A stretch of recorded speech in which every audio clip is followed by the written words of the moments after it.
It is no secret that vehicles have become unaffordable over the last 2 years. The average price for a used car has skyrocketed to $47,000, while the average price for a used one sits at about $28,000. And yet, despite these insane prices, people are still buying cars. And that begs the question of how?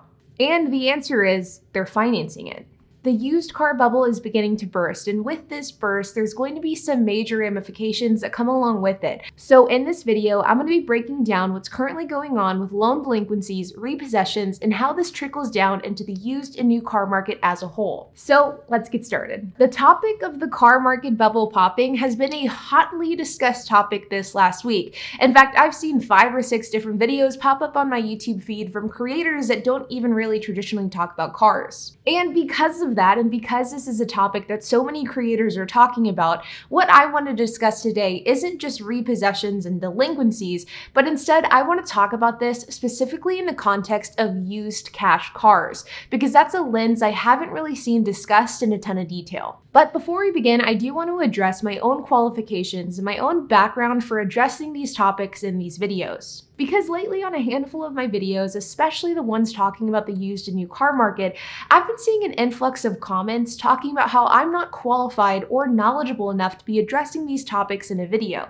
And I would be lying if I said that these comments didn't bother me a bit, and as a result, I'm experiencing a little bit of imposter syndrome, so I'd like to just address it really quickly. Now, I don't claim to be as knowledgeable on dealerships as YouTubers like Lucky Lopez or Your Advocate Alliance. I also don't claim to know as much about the economy or investing as YouTubers like Graham Stephan or Whiteboard Finance. But what I do know is used car prices, and over the last 5 years since I started my Turo business, I've been paying extremely close attention to the trends and patterns of used cars. And this focus has been heightened over the last 2 years as we've seen used car values skyrocket. And sure, if you're wanting a really detailed, in-depth breakdown of the technical analysis of the automotive industry and all of the nuance that comes along with that, then my channel probably isn't the best channel for that. But the reality is that's not the content that I'm trying to create. With my videos, my goal isn't to provide you with every last detail about every trend that's currently going on in the automotive industry. Instead, what I've been intentionally trying to do is provide general information about the used and new car market and price trends.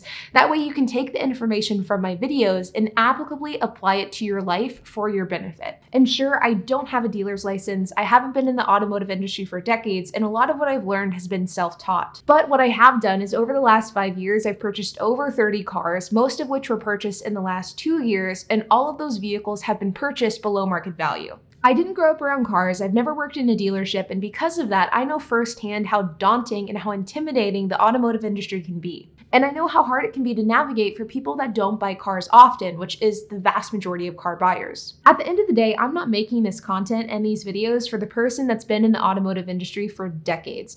I'm making these videos for the person that wants to learn about vehicle prices, the trends that vehicle prices are heading, and then is able to use that information in order to buy a car at a below market value price. So there is that. Thank you for listening to my TED Talk, and without further ado, let's get started with the rest of the video. So let's first and foremost go over some key data points. It's becoming more and more common for car buyers to pay more than $1,000 per month for their newly financed vehicle. And as of 2022, the average financed amount for a new car hit a record level of $40,602. For comparison, that number this time last year was at $36,215. Over the last year, loan originations have skyrocketed, and these same loans are defaulting and going into delinquency status at a record-breaking rate. But this is just a part of the picture. According to Manheim, used vehicle prices have decreased 1.3% in June from May. The average daily sales conversion rate has decreased, which is an indicator that the average buyer has more bargaining power than they did this time last year. And though used retail sales increased from May to June, they've actually decreased by 13% year to date. Now, the reason why this is important because all of these indicators and more point to the fact that the used and new car market is beginning to cool off. Now, delinquency rates and repossessions are typically an indicator that a recession is looming. Less sales and more bargaining power is typically an indicator of lower demand. But what this really comes down to, at least in the context of this video specifically, is that used car prices are going to fall. But I would like to emphasize the phrase going to fall, because the reality is, as we sit here today, used car prices haven't fallen,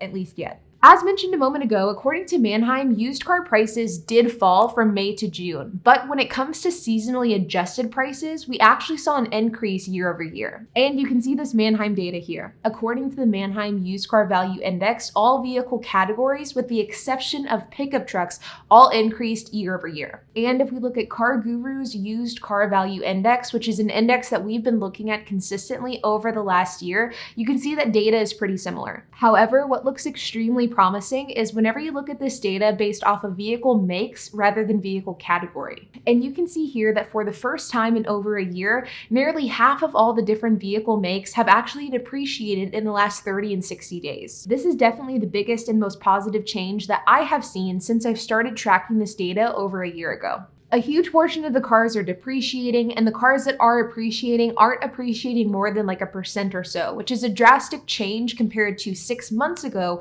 where we look at 30 and 60-day data and consistently see appreciation rates of 2 to 5%. This is incredibly substantial. Now, whenever we turn our focus to third-party selling platforms like Cars.com, AutoTrader, Craigslist, and Facebook, one thing that I'm noticing is I am seeing more price drops on these third-party platforms like Cars.com. This is, of course, an indicator that people are listing their car for sale, they're getting frustrated that it's not selling, and thus they're dropping the price. But this doesn't necessarily mean a whole lot because I'm still noticing inflated prices across the board on these third-party platforms. Car prices on these third-party platforms are incredibly high. In fact, I would argue that they are very close, if not at all-time high prices. Now, the reason why I believe that this is the case is because third-party platforms are the last group of buyers and sellers to see the effects of a market shift. Now, this is just my personal theory based off of what I've seen over the last year, but the way that I view it is very similar to like a pyramid or a funnel. The first ones to notice a market shift are going to be the repo organizations and the financial institutions. They're the ones who are going to feel an either increase or decrease in demand. That change then trickles down to the auction houses or the wholesalers, who then will notice a shift in pricing either up or down, and they will pivot their business model accordingly. That change then trickles down to dealerships, who either have to pay more or less for vehicles. And then and only then do we see this shift reflect in the used private party car market. This was certainly the case last year whenever we saw prices increase. You see, used car prices began to increase in June of 2021. But as somebody who was buying a lot of used cars during that period of time, I actually didn't notice the price increase until the end of Q3, so about 2 to 3 months later. For example, I bought this Mazda 2 last June for $5,000, I bought this Honda Fit last summer for $5,000, and I bought this Mazda 2 last August for $3,000. But a few months later, used car prices caught up with automotive trends, and these exact same cars were now selling for $7,000 to $10,000. And I expect that the exact same thing is going to happen here. We're seeing headlines of the car market popping, prices going down, but I don't think that we will see these changes be reflected in the private party used car market for a few more months. The used car market bubble hasn't popped, but it certainly is popping. Over the next few months, we'll see repossessions rise, we'll see delinquencies rise, and we'll see prices continue to fall. But I don't think that we will see a substantial shift in the used car market for a couple of more months. If you're somebody who's been in the market for a used car and you've been discouraged with how the market has been going, I encourage you to wait a few more months. Based off of the research that I've done and what I've seen over the last 2 years, I truly believe that prices will begin to fall in the fall of this year, and they will continue to fall into winter and into 2023. Now, I do want to emphasize that I don't necessarily think that we will see prices plummet to levels that they were at back in 2019. I think that for the foreseeable future, finding good cars for $3,000 are probably over. But what I do think is going to happen is that we will see prices decrease between 10 and 20% across the board. But with that being said, you guys, I hope that you enjoyed this video. If you have any questions, comments, if you have anything to add, I would love to hear it. So make sure to leave a comment down below. And while you guys are at it, make sure to hit the like button, hit that subscribe button, and hit that notification bell. And I will see you guys in the next video.